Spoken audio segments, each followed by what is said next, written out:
নীলফামারীর ডোমারে বাংলাদেশ জামায়াতে ইসলামী ডোমার সদর ইউনিয়ন যুব বিভাগের কর্মী সমাবেশ অনুষ্ঠিত হয়েছে।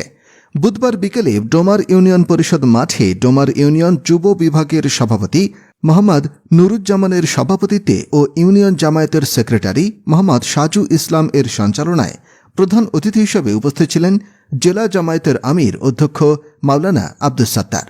বিশেষ অতিথি হিসেবে উপস্থিত ছিলেন বাংলাদেশ জামায়াতে ইসলামী ডোমার উপজেলা সেক্রেটারি মাওলানা রবিউল আলম, উপজেলা কর্মপরিষদ সদস্য ও যুব বিভাগের উপজেলা সভাপতি মোহাম্মদ সোহেল রানা, উপজেলা শুরা ও কর্মপরিষদ সদস্য ও ইউনিয়ন জামায়াতের সভাপতি মাওলানা আব্দুল কুদ্দুস সহ অন্যান্য দায়িত্বশীল বৃন্দ।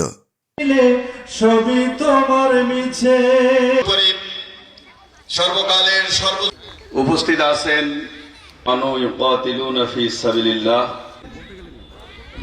ডোমার থানার সুনামধন্য ইসলামিক সঙ্গীত পরিবেশক জেলা নূরে আলম রয়েছি। দুনিয়া থাকার জায়গা না, দুনিয়া থাকার জায়গা না রে দুনিয়া।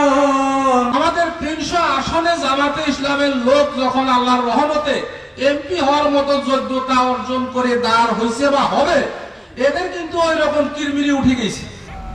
প্রায় 16টি বছর আমরা এভাবে মাঠে, রাস্তায়, এমনকি আমাদের নিজস্ব অফিসে আমরা দাঁড়াতে পারি নাই।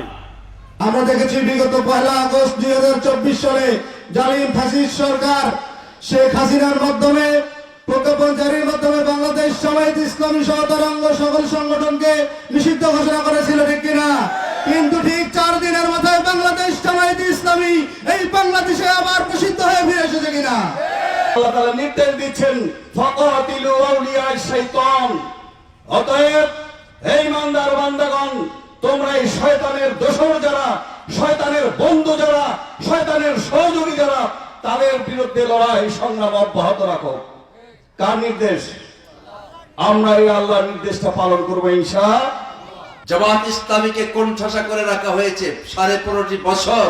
জামাত ইসলামী তারা ফিল্ডে নামা তো দূরের কথা, মসজিদে বসে 2-4 জন কোরআন তেলাওয়াত করবে, সহিভাবে কোরআন কারিমের মাস করবে, মাসলা মাসাইল শিখবে, এটা করতে দেওয়া হয় না।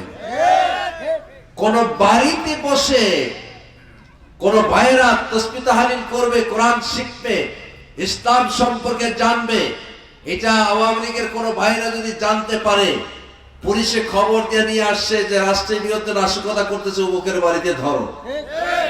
আপনাদের ডোমার এলাকায় বুঝে হয় না?